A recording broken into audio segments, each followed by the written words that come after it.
Halo teman-teman, ini sudah hari ke-13.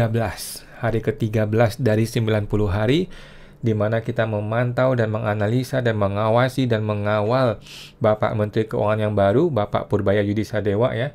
Jangan sampai dia terpeleset, tetapi kita juga pengen dia bekerja dengan maksimal sesuai dengan janji-janji dia ya, karena dia menjanjikan 90 hari Indonesia akan cerah. 90 hari perkembangan ekonomi kita akan 6 atau 7% gitu ya, bahkan 8%.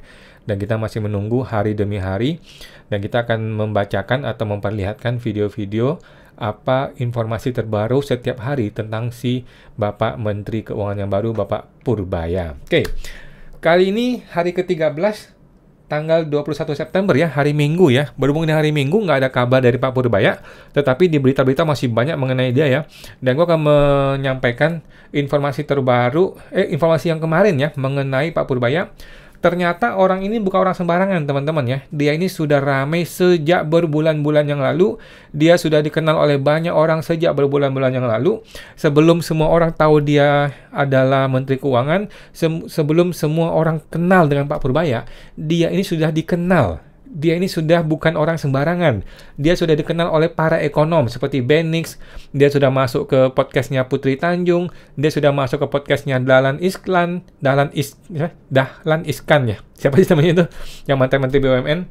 Jadi ini orang sudah terkenal sekali teman-teman. Di dunia perbankan ya, di dunia ekonomi dia sangat terkenal karena dia ketua LPS ya.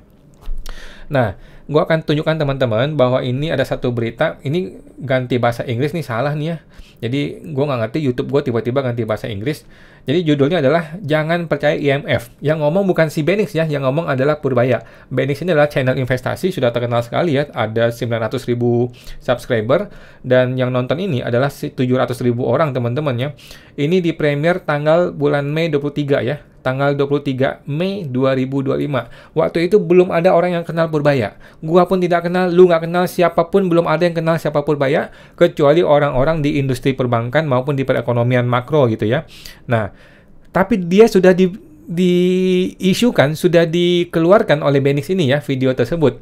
Dan video ini baru gua nonton setelah dia terkenal. Oke? Padahal video ini sudah ada sejak bulan Mei, teman-teman ya. Dan yang komentar banyak nih. Yang komentar ini sudah ada 13 hari yang lalu, 10 hari yang lalu, ya, 9 hari yang lalu. Jadi video ini juga sama, baru terkenal, baru rame setelah Pak Purbaya menjadi menteri. Oke, mari kita nonton sekilas saja teman-teman ya, karena ini betul-betul dia ngomongin mengenai IMF. Dia betul-betul bilang IMF itu bodoh gitu ya. Coba kita nonton. Ya nih, akhirnya ya kalian dapat juga nih pejabat yang ada otaknya ya. Dapat pejabat yang ada otaknya. Ini memang Benix luar biasa ya kalimatnya ya. Menohok, menusuk langsung to the point ya. Baru kali ini kita dapat pejabat yang ada otaknya guys. Bayangkan Benix aja ngomong gitu teman-teman ya, si Pak Benix. Baru kali ini kalian dapat juga pejabat yang ada otaknya. Gila katanya si Benix luar biasa ya. Ini quotes of the day teman-teman ya. Quotes of the day hari Minggu tanggal 1 September. Baru kali ini lu ketemu pejabat yang ada otaknya katanya. Pejabat yang cukup waras katanya. Luar biasa. Waras dan tidak gila ya. Jadi mereka bisa bikin statement yang menurut gua itu sangat berani, terukur, dan yang luar biasanya lagi didukung oleh data-data yang valid. Yang luar biasanya adalah pejabat satu ini berhasil menyinggung salah satu institusi internasional milik dunia yang jujur pernah menyengsarakan Indonesia di tahun 98 kemarin nih. So ketika tim kita bilang, Pak Ben ini ada video bagus tentang salah seorang pejabat di pemerintahan Prabowo yang berani mengkritik IMF, bahkan dia bilang IMF itu bodoh. Wah, gue jadi Jadi teman-teman ya. Belum pernah dalam sejarah Indonesia, sejak kita lahir teman-teman ya, kalau zaman Soekarno kita udah lupa ya zaman Soekarno. Sejak gua lahir, sejak lu lahir, sejak kita semua lahir, belum pernah ada orang yang berani ngomong IMF itu bodoh teman-teman ya. Udah gitu orang itu hari ini jadi menteri. Orang itu hari ini jadi Menteri Keuangan, memegang kekuasaan keuangan. Apa yang akan dia lakukan terhadap IMF? Ya dia tendang IMF udah pasti teman-teman. Baru kali ini kata si Benix nih ya, baru kali ini ada menteri yang punya otak, yang nggak gila, yang nggak goblok, tetapi berani mengatakan IMF itu bodoh.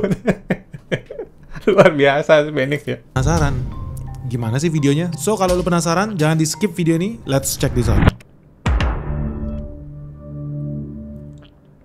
Jadi setelah IMF mengeluarkan prediksi baru di bulan April April kalau nggak salah ya.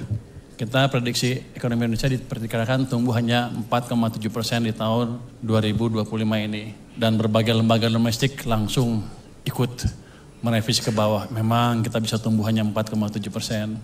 Kalau saya nggak percaya IMF, menurut saya IMF bodoh. Kalau nggak percaya kita lihat track recordnya. Di tahun 2009, proyeksi IMF pertumbuhan ekonomi Indonesia 2,5%. Aktualnya berapa? 4,6%. Kan melesetnya hampir 100%. Kalau kita percaya IMF, bodoh amat kita. So teman-teman, buat yang belum tahu ya, IMF ini kesingkatan dari International Monetary Fund. Jadi ini lembaga internasional, scope of work-nya itu di dunia ya, di planet bumi. Bukan di satu kabupaten atau di satu provinsi, enggak. Tapi di planet bumi. Dia cuma punya 3 kerjaan nih, ini prioritas dia. Yang pertama, menjaga stabilitas ekonomi dunia. Yang kedua, itu mendukung pertumbuhan ekonomi dunia. Yang ketiga, ini bantu kalau ada apa Indonesia salah satu korban ya, kita bisa bilang klien tapi menurut gua korban dari si IMF ini. Anyway, dia adalah lembaga yang dibentuk buat membantu ya negara-negara yang susah ekonominya. Sesimpel itulah.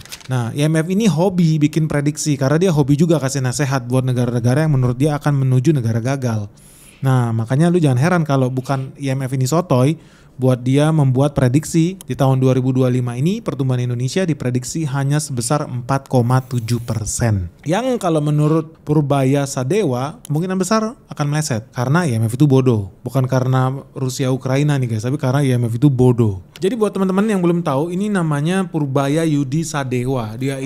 Nah teman-teman ya, ini adalah video bulan Mei. Sebelum semua orang kenal Pak Purbaya Yudi Sadewa, si Om Benix nih, dia sudah membicarakan mengenai Purbaya Yudi Sadewa. Jadi sudah terkenal ini orang di lingkungan perbankan, di lingkungan ekonomi teman-teman ya. Bukan orang sembarangan nih Pak Purbaya ini ya.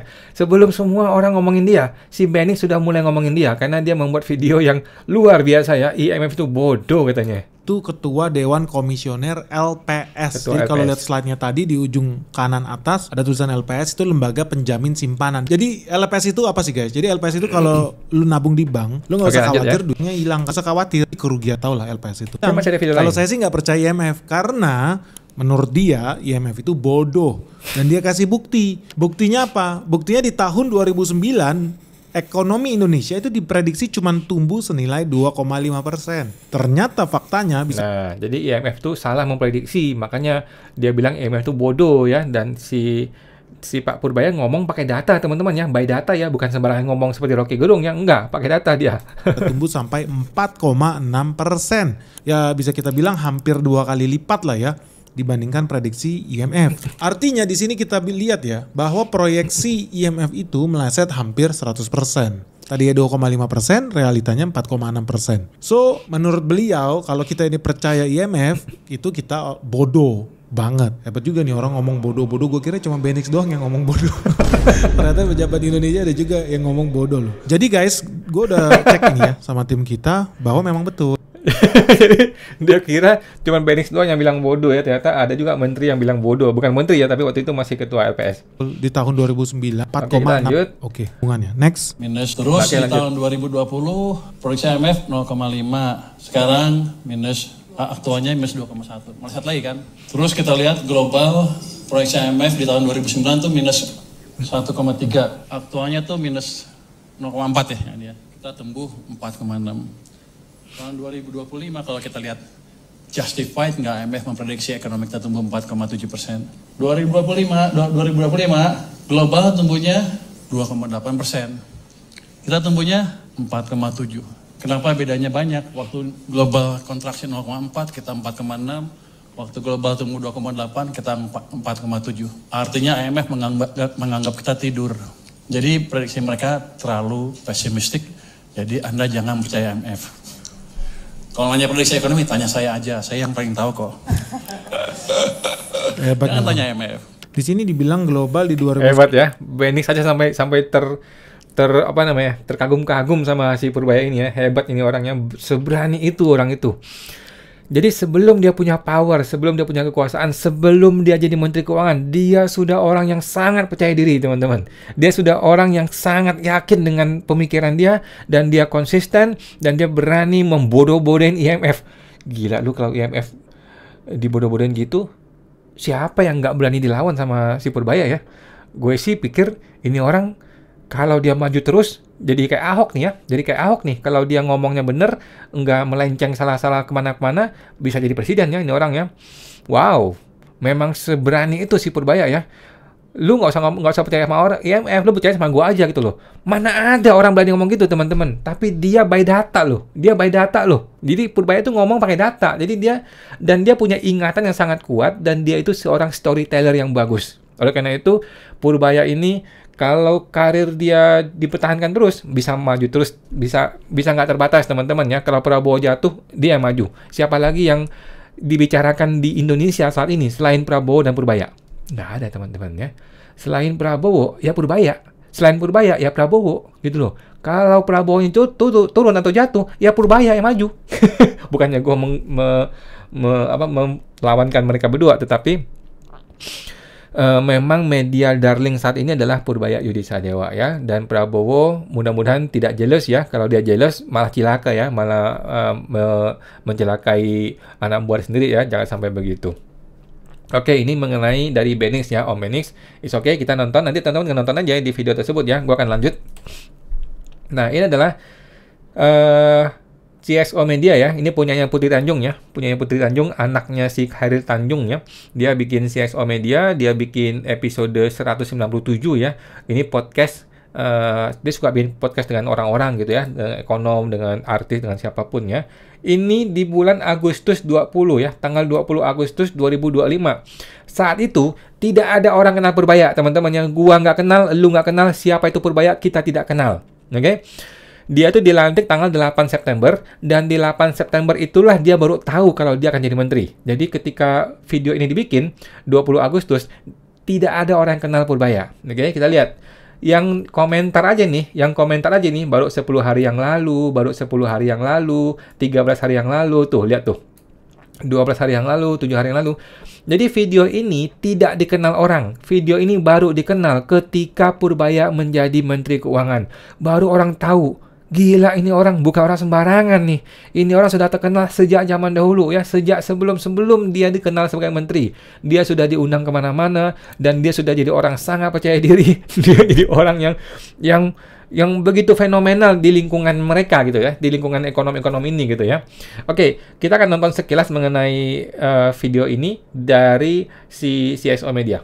Tapi kalau banknya ada yang jatuh kan bisnis biasa. Kalau banknya jatuh ya dia ngasih ke LPS untuk membereskannya. Wah, LPS cukup banyak untuk menjamin dana nasabah di Indonesia. Jadi masyarakat nggak usah khawatir. Yang tadi kemarin tuh ada berita gonjang-ganjing nggak akan dijamin. Nggak usah takut, kami jamin uangnya. Jadi pengen ikut tren aja. Ketika orang bilang di sana jelek, ada perang, trade war. Padahal trade war kita untung. Dan yang penting adalah selama kita jaga domestic demand, ya teman-teman masih bisa belanja tenang-tenang lah. Kalau nggak punya duit, nggak usah belanja. Pay later boleh untuk keadaan yang mendesak saja. Wah, ini quotes of the day lagi nih ya, si Pak Purbaya ya. Pinter banget nih orangnya. Selain pinter, dia betul-betul by data dan dia betul-betul percaya diri. Karena keyakinan dia terhadap pemikiran dia inilah yang membuat kita juga follow dia gitu loh. Luar biasa ini orangnya. Ya, mereka ingin cepat kaya, inginnya 30 tahun udah pensiun. Itu bukan cita-cita yang jelek. Jadi, muka dia itu tidak intimidatif gitu loh teman-teman lah. Nggak seperti si Sri Mulyani ya. Sri Mulyani itu kalau ngomong mulutnya tajam, kebijakannya juga menusuk, dan muka intimidatif gitu ya. Udah gitu komentar Instagramnya nggak bisa dikomentari orang-orang gitu ya. Karena dulu kan disumpah serapain orang-orang. Tiba-tiba dia tutup kolom komentarnya. Kalau Purbaya Yudisadewa ini orangnya santai, slow, mukanya itu tidak intimidatif. Dan memang faktanya, prakteknya orangnya tidak intimidatif gitu ya. Orangnya juga santai, slow, bahkan dia terima doorstop di mana-mana ya. Orang ajak dia ngobrol di mana-mana dia terima gitu ya. Luar biasa ya Purbaya ini.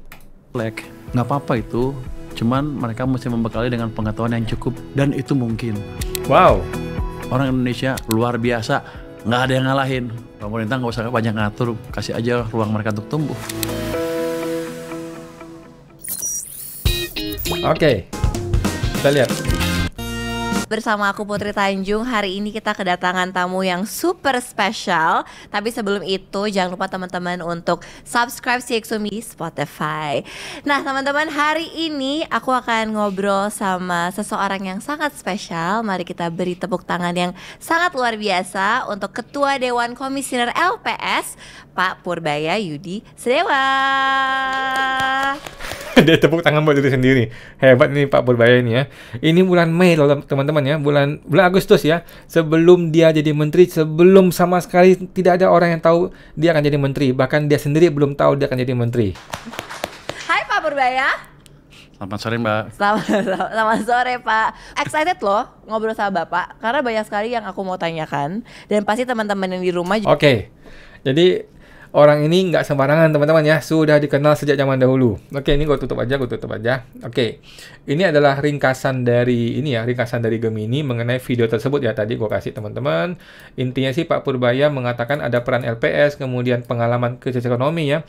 Lagi-lagi Pak Purbaya membuat cerita ya, storyteller.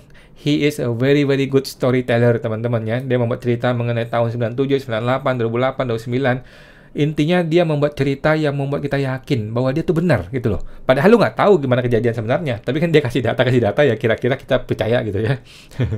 Keamanan cyber dan inovasi LPS ya. Jadi kan mimpin LPS tuh dia. Ketika dia mimpin LPS, teman-teman ya, sejauh ini LPS tidak punya isu. Oke, sejauh ini LPS tidak terkena isu korupsi, tidak terkena isu yang aneh-aneh. Jadi lembaga yang dia pimpin, LPS itu sejauh ini cukup aman. Dan mudah-mudahan Kementerian Keuangan akan betul-betul dia rombak, dia benerin ya. Tapi gimana benerinnya kalau sudah rusak sekian lama ya? Generasi muda dan literasi keuangan ya, Pak Purbaya melihat antusiasme tinggi dari generasi muda untuk belajar tentang finansial. Namun masih kurangnya channel pembelajaran yang memadai. Beliau menyarankan agar generasi muda lebih membekali diri dengan pengetahuan yang cukup sebelum berinvestasi ya, dan berhati-hati dengan utang konsumtif seperti pay later, kecuali untuk kebutuhan mendesak. LPS ya, melakukan promosi ke sekolah dan kampus, serta memberikan beasiswa untuk mendekatkan diri dengan generasi muda. Prospek ekonomi, dia optimis ekonomi Indonesia akan tumbuh dalam 5-10 tahun ke depan, didukung oleh besarnya populasi dan kuatnya permintaan domestik. Dia berharap pemerintah terus memberikan ruang bagi kreativitas anak muda dan mendukung dengan kebijakan fiskal dan moneter yang tepat. Jadi sudah lama teman-teman, dia punya ide untuk memperbaiki negara ini. Dan kali ini dikasih kesempatan oleh Pak Prabowo ya. Oke, silakan lu buktikan gitu ya. Dan dia betul-betul buktikan teman-teman ya. Baru 1-2 minggu dia menjabat, sudah begitu banyak gebrakan yang dia bikin. Pelajaran hidup paling berharga yang dipegang oleh Purbaya adalah untuk selalu mengatakan kebenaran meskipun pahit demi perbaikan. Oke. Nah, ini kalau udah masuk politik nggak ada kebenaran ya. Ketika lu masuk politik, yang pertama mati adalah truth atau kebenaran ya. Karena yang lu omongkan akan jauh dari kebenarannya. Tapi itu politik di Konoha teman-teman ya. Nah ini dia, salah satu lagi video lain teman-teman. Ini adalah video tanggal 7 Agustus ya.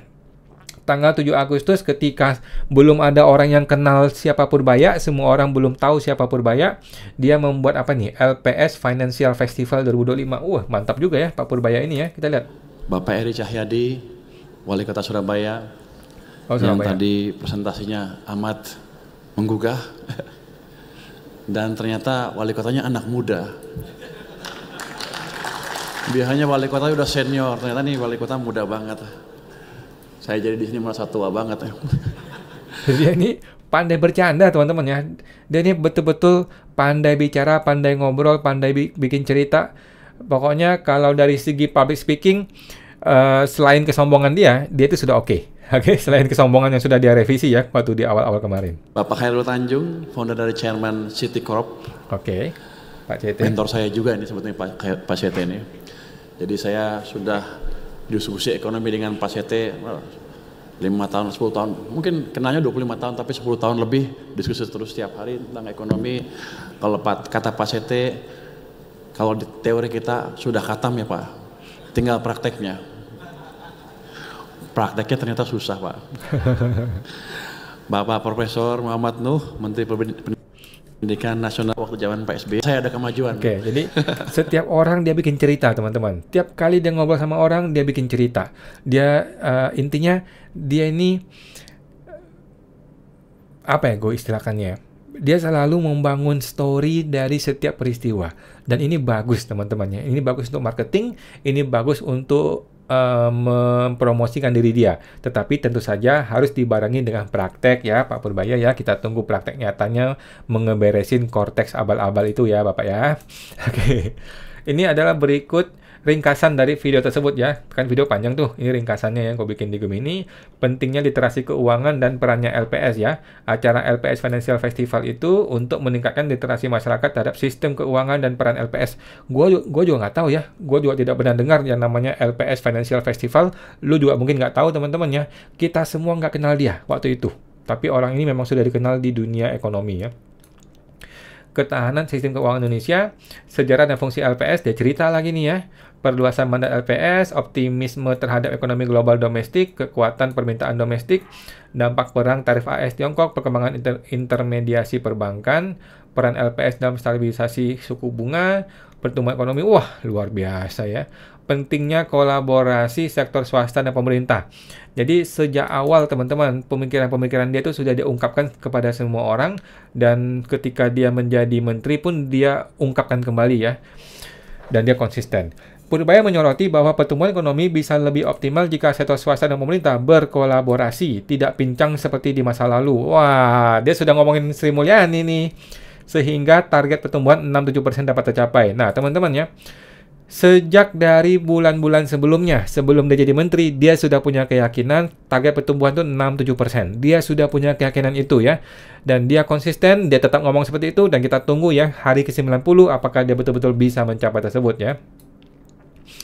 Oke, lanjut. Kita tutup. Nah, ini adalah video 10 bulan yang lalu teman-teman ya, bulan November 2024. Kita lihat yang komentar ya. 8 hari yang lalu, 11 hari yang lalu, 10 hari yang lalu, 13 jam yang lalu, 9 hari yang lalu teman-teman ya. Video ini baru booming, baru rame ketika dia sudah jadi menteri. Sebelum dia jadi menteri, tidak ada yang kenal dia itu siapa teman-teman. Tidak ada yang kenal siapa Purbaya.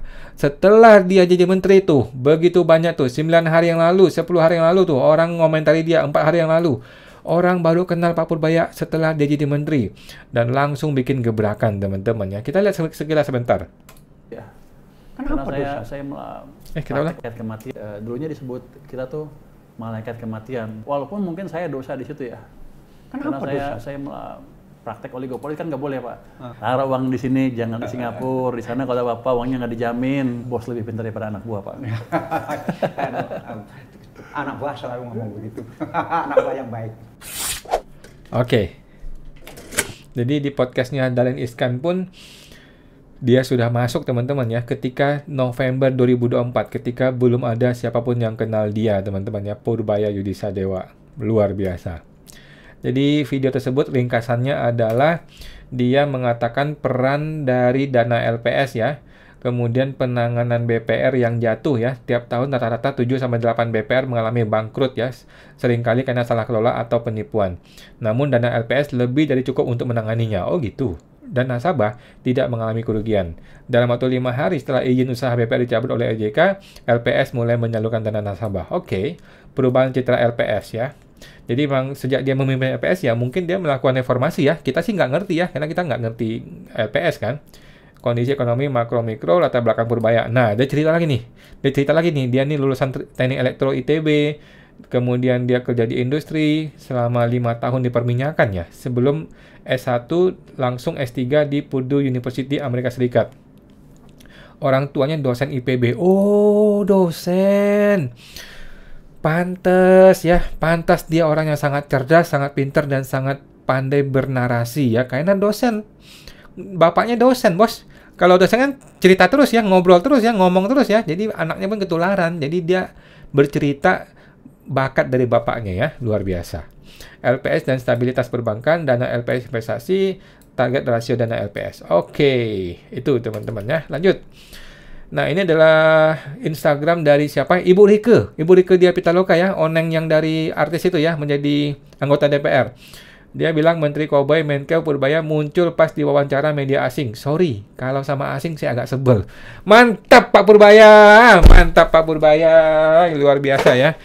Sejak kapan teman-teman lo ingat ada orang yang berani ngomong kalau sama asing gua nggak suka? Siapa yang ngomong gitu teman-teman? Prabowo aja orang yang dulunya anti asing begitu jadi presiden nggak pernah loh ngejelek-jelekin asing, nggak pernah teman-teman ya.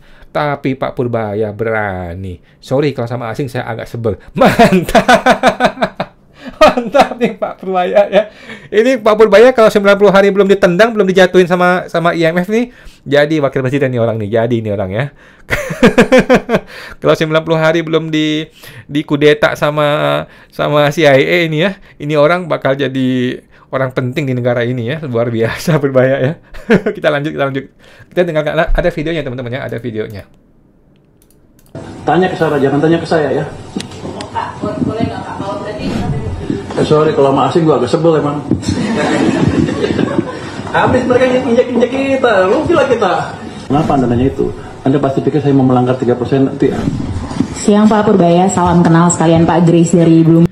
Gila, dia berani bilang mereka injak-injak kita, bos. Ya emang betul kata dia diinjak-injak sama asing, tapi menteri siapa yang berani ngomong gitu di depan publik? Udah jadi menteri, masih berani ngomong gitu. Mantap Pak Purbaya. Mantap Pak Purbaya. Hati-hati Pak, hati-hati CIA Pak. Lanjut. Bloomberg News Pak, dua pertanyaan. Bloomberg mana? Bloomberg lokal, Bloomberg internasional. Bloomberg internasional Pak. Boleh tanya? Aduh Pak Purbaya. Ya memang sentimen dia terhadap asing, terhadap IMF tuh sebegitu buruk, dan kita butuh orang seperti ini teman-teman. Kita butuh orang seperti ini. Kita butuh orang yang tidak pro asing. Kita butuh orang yang pro kepada rakyat. Dan Purbaya 2 minggu ini sudah membuktikannya.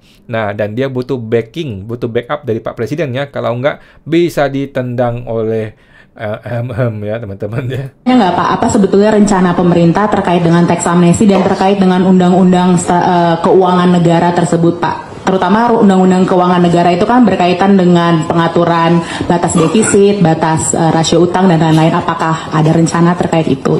Nggak ada kita berubah. Nggak kita berubah sampai sekarang. Kenapa Anda nanya itu? Anda pasti pikir saya mau melanggar 3% nanti ya? Nggak ada.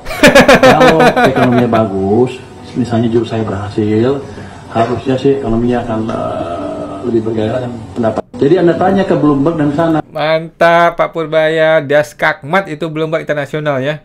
Ya jangan itu juga loh Pak. Itu kan cuma wartawan Pak. Jangan digituin dong, kasihan ya. Lanjut. Ada lagi nih. Jadi Bu Rike ini betul-betul orang yang no viral justice ya. Tetapi gue juga belum berhasil menjangkau dia ya. Menkeu-nya sepertinya lebih bagus tapi jangan terlalu asing-asing karena yang jahat itu koruptor kita, para pejabat dan wakil rakyat. Oke juga ya, betul juga kata Ibu Nadia ini ya. Saya tinggal di negara orang asing Eropa, tahu betul ya. Nggak ada orang asing sejahat pejabat dan wakil rakyat kita. Wow, tajam ini. Negara tempat saya tinggal beberapa kali membantu NKRI, tapi pemerintah kita nggak pernah ceritakan ke kita, apalagi kasih laporan dikemanain uangnya. Wow. Kalau di negara tempat kami, info bisa diakses bebas kemana uang pajak, uang negara lari, makanya tahu bahwa pernah bantu NKRI, tapi rakyat NKRI tidak diberitahu. Oh, wow, siapa ini? Aku dulu SD juga dapat bantuan dari orang Skotlandia, jadi aku nggak pernah percaya atas penjajahan Indonesia. Kalau gerakan setelah 45, aku percaya. Tapi kalau bentuk pembangunan yang dilakukan Belanda bahkan bermanfaat sampai sekarang, itu bukan penjajahan. Itu pembangunan jujur tanpa korupsi.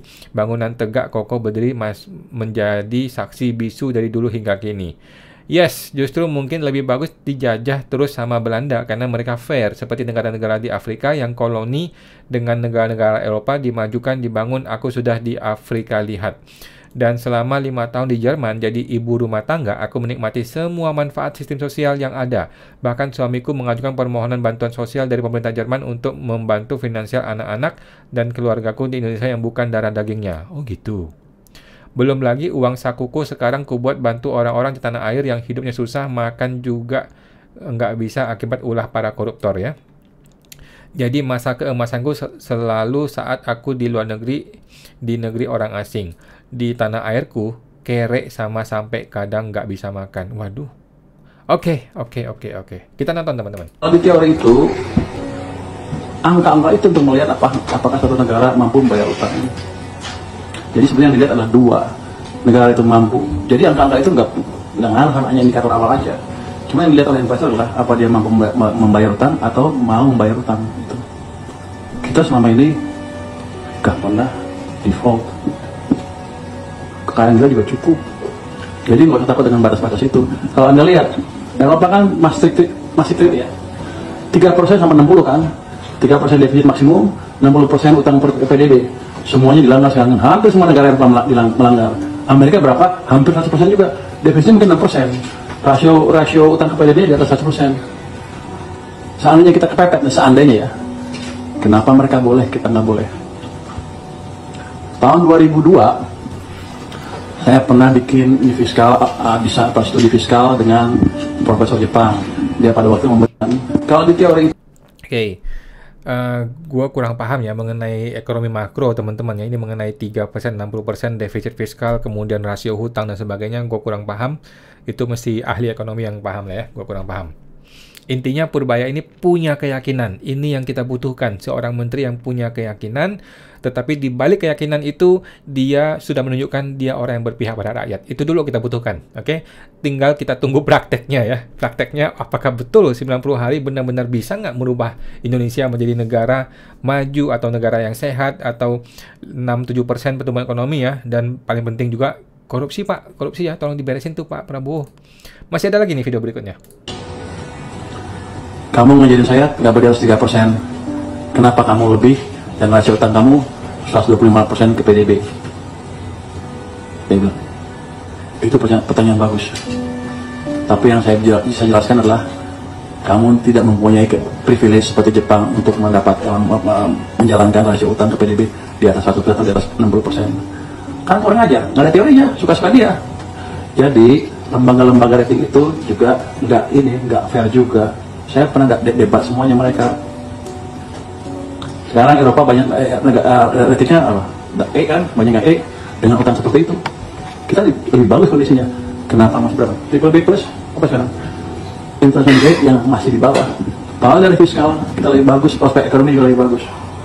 Jadi Anda tanya ke Bloomberg dan sana, kenapa nggak fair? Tanya ke saya, jangan tanya ke saya ya. Pak, boleh nggak Pak? Kalau berarti mau memperjelas aja posisi pemerintah. Tidak. Waduh, gua aja nonton deg-degan teman-teman ya. Ini dia ngomong sama media internasional loh. Gua aja deg-degan ya. Gimana Anda teman-teman? Gila. Berani banget ini orang, berani teman-teman ya. Tetapi keberanian dia ini bisa dia bayar mahal loh ya. Bisa dia bayar mahal dengan berbagai macam kesalahan yang bisa menyebabkan dia masuk penjara dan sebagainya. Gua berharap Pak Menteri ini betul-betul di backing dengan baik oleh Prabowo ya. Jangan sampai dilengsarkan ya Pak Prabowo. Ini menterinya bagus ini ya. Lanjut. Ini mengenai Menkeu cari solusi untuk kurangi subsidi listrik. Oke, subsidi listrik lagi nih ya. Ini kok menteri disuruh ngeberesin masalah subsidi listrik. Oke, kita dengarkan videonya. Diskusi tentang program pengurangan subsidi listrik utamanya. Dengan waktu itu sih dibicarakan tentang penggunaan PLTS Surya ya. Tapi kita lihat masih agak sedikit terlalu tinggi harganya. Nanti sedang dicarikan teknologi yang baru maupun effort supaya harga harga produksinya itu mendekati harga yang murah sekarang atau subsidi yang mengecil atau betul-betul hilang gara-gara itu. Jadi sedang dicari teknologi PLTS yang bagus dan nggak tetap kemungkinan juga memakai sumber-sumber energi baru terbarukan yang lebih murah dibanding yang ada sekarang. Jadi sedang dicari yang ada di tangan PLTS Surya, tapi masih dihitung peningkatan efisiensinya. Berarti bisa dipastikan subsidi itu berkurang nanti tapi listrik masyarakat tetap nggak naik juga. Tujuannya kan itu. Kalau ya subsidi berkurang bukan dinaikin harganya, dicari sumber penghasil listrik yang cost-nya murah. Jadi bukan lu pasti mancing ya. Anda mau mancing tuh pemerintah naikin harga. Nggak begitu. Ini namanya usaha. Lu jahil amat. Ini buat teman jahil nih. Dari mana? Pinter ya Purbaya ya. Luar biasa teman-teman ya. Dia tahu ketika dia dijebak, dia tahu ketika dia lagi di dikasih pertanyaan jebakan ya. Jadi dia akan mengurangi subsidi listrik tetapi tidak meningkatkan harga listrik. Ini ide yang out of the box teman-teman ya.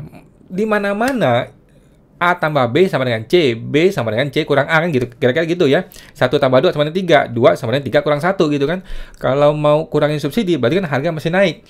Tetapi Purbaya bilang enggak, gue mau subsidi turunin tapi harga tidak mau naik. Akibatnya apa? Cari solusi lain. Ini bagus teman-teman ya, ini pemikiran yang bagus. Keberpihakan sama rakyatnya yang kita butuhkan teman-teman ya. Dia berpihak pada rakyat. Harga nggak boleh naik. Tapi dia tahu bahwa bebannya berat, dia mau turunin bebannya, tetapi cari solusi lain. Ini bagus teman-teman ya, ini bagus. Tinggal nanti direksi PLN nih, bagaimana nih PLN-nya kelimpungan nih. Oke, ini mengenai Pak Harto aja pusing melawan bea cukai ya. Ini mengenai ada satu podcast di Pak Hersubeno ya mengenai bea cukai ya.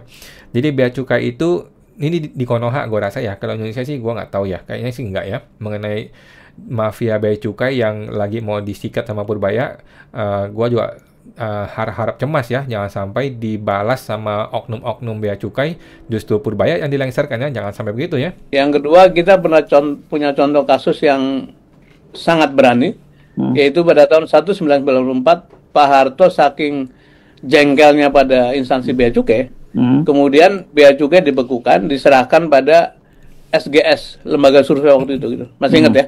Iya, betul. Masih baru selesai kuliah di STAN itu. Itu satu fenomena yang sangat menarik. Para pejabatnya kemudian di-grounded, yang dianggap korup, kemudian muncul kultur baru. Meskipun kembali selalu ada siklus. Begitu diperbaiki, enak, nyaman, punya power besar, kemudian muncul lagi praktek-praktek seperti yang dulu pernah dibersihkan. Jadi siklus ini mungkin mesti dialami oleh polisi, dan saya tidak tahu apakah presiden punya komitmen begitu kuat. Oke, jadi itu cerita mengenai bea cukai teman-teman ya. Bagaimana pengalaman Anda dengan bea cukai? Kalau gue sih agak malas ngomong bea cukai ya, karena sudah tahu lah. Oke, sama-sama tahu gitu ya, SST. Oke, lanjut. Ini mengenai teks amnesti. Ada orang bikin mengenai teks amnesti, kenapa Pak Purbaya kok ditutup mengenai teks amnesti ya. Saatnya bangun sistem pajak yang bersih. Kita dengar teman-teman. Bertanya-tanya, kenapa kok tiba-tiba teks amnesti jilid 3 ditolak? Padahal banyak yang berharap program ini bisa jadi jalan ninja buat melegalkan aset-aset mereka dengan mudahnya. Ternyata pemerintah punya alasan kuat. Mereka merasa sudah cukup kok memberikan kesempatan. Ingat kan, kita sudah punya teks amnesti di tahun 2016 dan dilanjut lagi dengan program pengungkapan sukarela atau PPS di tahun 2022. Itu sudah 2 kali kesempatan. Ibaratnya sudah dikasih 2 kali kartu bebas penjara, dan ternyata masih ada yang belum juga mau jujur. Nah, kalau sekarang dikasih lagi, apa kabar para pembayar pajak yang sudah taat dari dulu? Mereka pasti merasa dicurangi. Keputusan ini juga mengirim sinyal penting, teman-teman. Pemerintah kita sekarang ini punya akses data yang makin canggih dan makin luas. Kerjasama internasional juga makin ketat. Jadi aset-aset yang disembunyikan dimanapun sekarang makin gampang dilacak. Daripada nunggu pengampunan yang belum tentu ada, lebih baik kita mulai jujur sekarang. Ada yang bertanya-tanya, kenapa aku? Oke, jadi terus terang gua adalah orang yang pendukung teks amnesti ya. Karena ketika Kortes dimulai, ini harus dimulai dari teks amnesti. Kenapa? Karena Kortes itu mempunyai basis data yang luar biasa banyak, di mana Kortes itu justru akan menjadi bahan pemerasan apabila tidak ada teks amnesti. Dan sudah terbukti teman-teman ya, sudah terbukti. Data 2024, 2023, 2022, 2021 semuanya dibongkar, sedang rame-ramenya pemeriksaan, sedang rame-ramenya SP2DK, dan pemerasan terjadi di mana-mana di negeri Konoha ya. Gua punya klien banyak guys yang sedang SP2DK, yang sedang pemeriksaan. Gua dengar sendiri mereka curhat ke gue, diperas. Tiba-tiba kena angka sekian sekian miliar. Kalau nggak mau, ya udah lu sanggupnya berapa gitu. Ditawarin begitu. Jadi walaupun Pak Purbaya mengatakan tidak mau teks amnesti, Pak Purbaya ternyata punya ide untuk mengembalikan uang-uang masyarakat yang di luar negeri untuk masuk ke dalam negeri. Dan kemudian dia mengatakan kalau uang itu mau ditarik ke dalam negeri, kami kasih insentif. Negara mau kasih insentif atau semacam semacam benefit lah ya. Kalau lu mau tarik uang lu dari luar negeri ke dalam negeri, negara kasih benefit. Pendapat gua, itulah definisi teks amnesti. Mau lu kasih nama apapun, kan dulu diganti nama jadi PPS. Nanti lu mau kasih nama apapun namanya, itu adalah teks amnesti. Gitu loh. Jadi Pak Purbaya ini gua rasa mungkin akan membuat sebuah program yang sejenis atau sama dengan teks amnesti. Cuman namanya diganti supaya keren aja gitu ya. Tetapi basicnya adalah teks amnesti. Oke, sama seperti PPS kemarin. Waktu 2022 kan ada PPS tuh, program pengungkapan sukarela. Itu adalah teks amnesti. Cuman diganti nama menjadi program pengungkapan sukarela, PPS ya. Jadi substance over form ya. Jangan melihat dari namanya, tetapi melihat isinya. Isinya program PPS adalah teks amnesti. Isinya ide dari Pak Purbaya kemarin yang bilang mau narikin dolar ke dalam negeri tetapi kami kasih insentif, itu adalah definisi dari teks amnesti. Jadi dan kita tunggu ya bagaimana nama programnya nanti. Ini lagi dari Pak Benis ya. Pak Benis juga membuat satu postingan terbaru ya, baru 1 hari lalu. Purbaya bongkar inti masalah ekonomi era Jokowi dan SBY ya. Jadi Pak Purbaya ketika dia dilantik, dia mengatakan saya akan dukung Sri Mulyani, saya tidak akan menghilangkan program Sri Mulyani. Itu mah cuman lip service, hanya cuman pengen menyenangkan aja si Sri Mulyani gitu ya. Sebelum gue tendang, sebelum gue tempeleng, gue kasih senang-senang aja gitu ya. Untung si anaknya itu nggak keceleknya nggak kelebihan ya, cuman ngomong sebentar dia hapus ya mengenai IMF. Mengenai CIA ya. Kalau sembarangan ngomong kan salah juga dia. Nah, sekarang dia mulai berani. Sekarang Pak Purbaya mulai berani betul-betul menyerang langsung ke jantung pemerintahan yang lalu ya. Jokowinya error, SBY-nya juga error. Menteri mana guys yang berani ngomong gini? Ini Pak Prabowo betul-betul harus backing dengan benar ini Pak Purbaya ya. Kalau sampai salah langkah, slip tang seperti Ahok, bisa masuk penjara, bahaya sekali. Oke, lanjut. Ini mengenai apa ini ya? Ini dari Tempo. Dari Tempo mengenai jelasin dong. Mengenai MBG kalau nggak salah ya. Kita dengarkan. Proyek-proyek ini sebenarnya coba narasumber gua itu waktu itu bilang, coba lu cek deh background checking siapa yayasan-yayasan yang mendapatkan atau mitra-mitra yang mendapatkan proyek makan bergizi gratis. Pada waktu itu PT itu masih bisa, perusahaan tuh masih bisa. Bukan yayasan. Iya, jadi kemudian belakangan semua yayasan begitu kan. Nah, yayasan-yayasan itu kemudian kita cek data, kita dapat bocoran dokumen, kita dapat, terus kita kulik satu-satu latar belakangnya Sari dan Van. Ternyata setelah kita cek siapa pemiliknya dan siapa pendirinya, ternyata adalah kroni-kroni Presiden Prabowo sendiri. Berikut juga mereka tim sukses, politikus Gerindra gitu kan, dan relawan-relawan yang ikut memenangkan Prabowo dan Gibran pada pemilihan presiden 2024. Sebenarnya pembangunan dapur itu ada loh yang dikhususkan dianggarkan gitu. Jadi boleh pakai anggaran APBN tuh. Tapi kalau dari narasumber gue itu bilang kalau misalnya yang kuota dari APBN ini sudah habis. Habisnya oleh siapa ya? Tadi yayasan-yayasan yang ternyata terafiliasi dengan pendukung Prabowo. Nah, Sarvan, jadi salah satu temuan yang paling telak adalah yayasan yang menggarap proyek makan bergizi gratis ini adalah yayasan yang didirikan langsung oleh Prabowo Subianto. Namanya Yayasan Gerakan Solidaritas Nasional. Dalam akta perusahaan yang kita dapatkan pada waktu investigasi ini, di situ tertulis ya pada waktu itu bahwa pendiri Yayasan GSN ini adalah Prabowo Subianto, dan salah satu pengurusnya sore ini dilantik sebagai wakil Badan Gizi Nasional.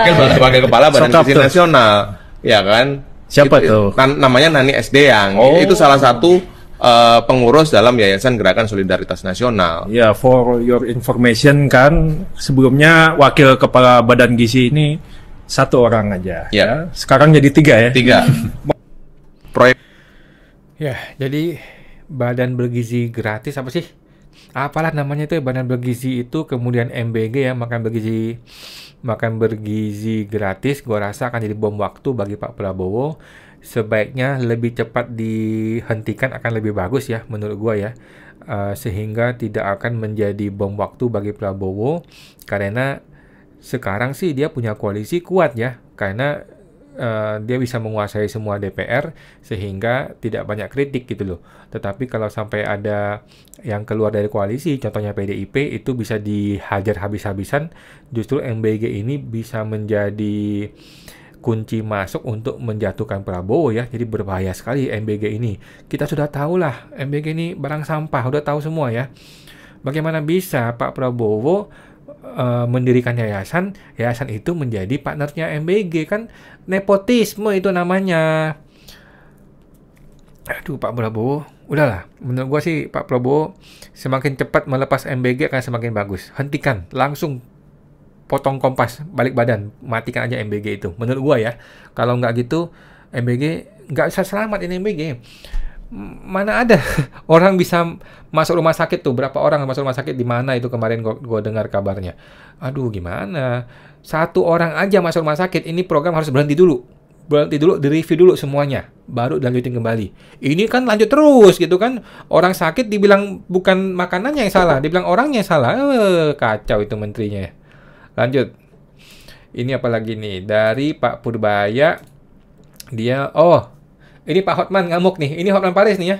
Ini adalah Hotman Paris. Gua komentarnya Pak Hotman ngamuk, gua bilang. Ini adalah Pak Hotman Paris mengatakan pemerintah mau tarik dolar punya WNI di luar negeri, insentif akan disiapkan. Hotman mengatakan ya caranya harus dengan teks amnesti, bos. Kalau tidak, kena pajak PPh badan 22% dan PPh pribadi 30% untuk orang pribadi. Siapa yang mau gitu Pak Menkeu, katanya Pak Hotman ya. Dan gua setuju dengan Pak Hotman ya. Pak Purbaya mengatakan mau tarik uang dolar ke dalam negeri, tetapi dikasih insentif, dikasih benefit. Itu namanya tes amnesti, Pak Purbaya. Gua getal juga si Pak Purbaya ini ya. Tiba-tiba bilang nggak mau tes amnesti. Gimana caranya? Lu mau narikin duit orang dari luar negeri ke dalam negeri kalau tidak pakai tes amnesti? Apapun nama program lu, itu adalah tes amnesti. Oke Pak Purbaya. Rencana bagaimana menarik uang-uang dolar yang orang Indonesia suka taruh di luar balik ke sini, tapi masih belum matang, masih kita matangkan lagi. Tapi kalau saya lihat rencananya cukup bagus sekali. Jadi kemungkinan bisa dijalankan dalam waktu mungkin 1 bulan ke depan. Ini betul-betul market base. Kalau saya kan orang market, jadi ya pasti market base, bukan memaksa orang itu, tapi akan memberikan. Ini masih belum matang ya, boleh ngomong ya? Saya nggak tahu. Kita akan ada insentif di mana orang Indonesia lebih suka naruh uang dolar di sini dibanding di luar. Saya baru tahu juga bahwa ternyata setiap bulan banyak juga yang kirim ke luar negeri orang Indonesia. Uang-uangnya utamanya ke beberapa negara di kawasan sini. Jadi kita akan menjaga itu dengan memberikan insentif yang menarik sehingga mereka nggak usah capek-capek kirim dolarnya keluar. Itu utamanya. Nah, memberikan insentif yang menarik ketika orang membalikkan uang dia dari luar negeri ke dalam negeri. Itu namanya tes amnesti, Bapakku yang tercinta ya. Dan tidak ada cara lain gitu loh. Kalau lu memberikan cara lain yang bukan seperti tes amnesti, maka cara lu itu akan menjadi cara yang tidak berkeadilan. Karena hanya orang-orang tertentu saja yang bisa dapat fasilitas ini gitu ya. Sementara rakyat miskin, rakyat biasa tidak bisa dapat manfaat itu. Itu tidak berkeadilan. Yang benar adalah tes amnesti. Udah paling benar dah. Apa yang diungkapkan tadi itu adalah definisi dari tes amnesti. Berkali-kali gue ngomong nih ya. Lanjut. Siapa yang paling banyak ngasih duit ke negara? Ini gue nggak tahu benar apa nggak benar ya. Jadi sumber dari Kemenkeu RI bahwa cukai rokok memberikan penerimaan pajak itu 226 triliun. Anjir ya. Dividen BUMN itu cuma dapat 86 triliun ya. Makanya Prabowo marah-marah terus nih sama BUMN ya. Pada nggak beres nih BUMN sejak dipegang oleh Erick Thohir ini nggak pernah beres ini. Baru dapat info perusahaan monopoli bisnis kebutuhan pokok. Omsetnya 600T, tapi laba bersih cuma 26T. Dalam artian nggak sampai 5%. Kok bisa kalah ya sama toko kelontong? Nah ini Pak. Pak Purbaya tahu kan ini kan, mesti diberesin kan, sudah ditendang kan Menteri BUMN kan, tetapi pindah ke Danantara. Danantara bosnya siapa? Orang politik, bukan profesional. Gimana Pak Purbaya? Ngomong dong ke Pak Prabowo ya, tendang tuh orang-orang nggak beres itu ya. Mesti pakai orang profesional kalau BUMN mau untung. Gue berharap mudah-mudahan BUMN bisa mengimbangi cukai ya. Kalau BUMN bisa ngimbangin cukai rokok, bisa nambah 200 T ini ya. Lumayan, nambah 200 T teman-teman ya, lumayan banget. Oke, kita tunggu gebrakan dari Pak Purbaya. Ada lagi Pak Purbaya mengatakan, daripada naikin rasio pajak terus, lebih baik naikin income rakyatnya, biar penerimaan pajaknya jadi gede juga. Gua setuju, gua sepakat, tetapi teknisnya bagaimana Pak? Teknisnya bagaimana? Selama ini kan Pak Purbaya berandai-andai dengan mengucurkan 200 triliun kepada bank BUMN, Bank Himbara itu, diharapkan masyarakat akan mulai berdagang, berusaha, dapat kredit gitu kan, kemudian mulai menjual barangnya. Tetapi kan tidak semudah itu ya. Ini sudah 2 minggu belum ada pergerakan ya, bank-bank BUMN ya, belum ada pergerakan dan tidak mudah Pak, tidak mudah. Kita dukung ya, tetapi harus berhati-hati juga karena itu uang rakyat. Ini apa lagi nih? Oh ada videonya nih. Oke. Ya PBB dan lain yang amat tinggi sekali sehingga menimbulkan instability. Jadi dalam hal itu kita setuju untuk mengurangi keresahan masyarakat dengan memberi tambahan ke daerah supaya daerah punya cukup uang. Oke, ini video mengenai dia menambah uang ke daerah ya, karena waktu Sri Mulyani dia memotong anggaran ke daerah sehingga banyak daerah yang meningkatkan PBB sampai seperti kasus Pati itu, tapi Purbaya malah ngembaliin uang itu ke daerah. Ya bagus juga sih, idenya bagus. Lanjut. Menkeu Purbaya, anggaran MBG akan dialihkan jika menganggur. Nah, ini adalah ancaman serius juga ya, karena MBG ini kan pada nggak beres nih ya. MBG, teman-teman nonton deh Tempo itu ya, yang tadi itu Tempo yang kilas balik atau apa sih, jelasin dong mengenai MBG ya. Begitu kacaunya MBG, begitu sulitnya administrasi MBG, ternyata banyak fiktif juga ya, banyak pengusaha fiktif di MBG itu. Jadi memang kekacauan ini harus diberesin sampai ke akar-akarnya, dan Pak Purbaya adalah orang yang punya ide yang bagus juga ya. Mudah-mudahan dia betul-betul bisa ngeberesin ini ya. Oke, lanjut. Ya, Pak, viral di media sosial Pak Bapak sudah mulai negur-negur programnya Pak Prabowo nih yang makan bergizi gratis tuh. Bukan negur, itu kita mau bantu. Kita bantu secepatnya, tapi kalau nggak bisa juga kita ambil duitnya. Kan gitu, fair kan? Daripada nganggur, duitnya kan saya bayar bunga juga. Saya akan alihkan ke tempat lain yang lebih siap atau ke masyarakat langsung, seperti perluasan bantuan tadi yang 2 kali 10 kg beras tadi kan bisa diperpanjang di situ kalau emang nggak bisa diserap. Tapi kalau bisa diserap ya bagus. Jadi saya nggak negur, tapi saya mendukung. Tapi kalau nggak jalan ya ambil duitnya. Baik, terima kasih ya. Ya, lagi-lagi dan lagi-lagi dia pandai membangun narasi teman-teman ya. Ya saya sih nggak negur, saya mendukung gitu ya. Tapi kalau lu nggak bisa ambil duitnya, nggak bisa diserap, ya gue tarik balik gitu. Oke. Nah, ini ada berita terbaru lagi. Media Singapura sorot Menkeu Purbaya sebut julukan ini ya. Laman Singapura The Straits Times menyoroti Menteri Keuangan RI Purbaya Yudi Sadewa ya. Media tersebut menjuluki Pak Purbaya dengan cowboy style ya. Cowboy style finance minister bets big on growth ya. Jadi dia gaya cowboynya Menteri Keuangan kita sangat sangat optimis dengan pertumbuhan ya. Dia sangat pro growth. Oke, teman-teman. Seperti itu teman-teman ya, update dari kita mengenai Pak Purbaya di hari ke-13 dari 90 hari ya, tanggal 21 September hari Minggu. Jadi setelah kita mengotak-atik dan menganalisa lagi dan mereview-review, cari kemana-mana, ternyata Purbaya bukan orang sembarangan. Dia sudah dikenal oleh banyak orang, sudah masuk ke banyak podcast, sampai ke Benix dan Putri Tanjung dan sebagainya. Jadi di dunia ekonomi dia orang sudah dikenal, orang tahu kredibilitasnya, orang tahu kemampuannya, dan memang orang ini sudah narsis sejak zaman dahulu ya, sudah sombong sejak zaman dahulu. Ya nggak apa-apa lah, sombong nggak apa-apa, yang penting lu bisa buktikan kinerja yang bagus gitu teman-teman ya. Kita nantikan baru hari ke-13 ya, kita nantikan hari demi hari sampai hari ke-90 apakah betul-betul dia bisa menyebabkan pertumbuhan ekonomi kita sampai 6-7%. Kalau bisa sih gue sujud di kaki Pak Purbaya ya.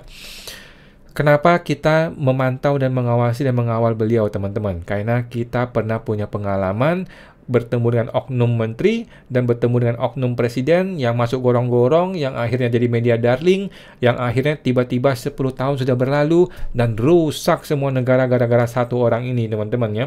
Jadi kita betul-betul mau mengawal Pak Purbaya, jangan sampai negara rusak gara-gara dia haus kekuasaan, gara-gara dia terjebak dalam imajinasi dia mengenai kekuasaan. Oke teman-teman, itu aja, sampai jumpa, semoga terbantu.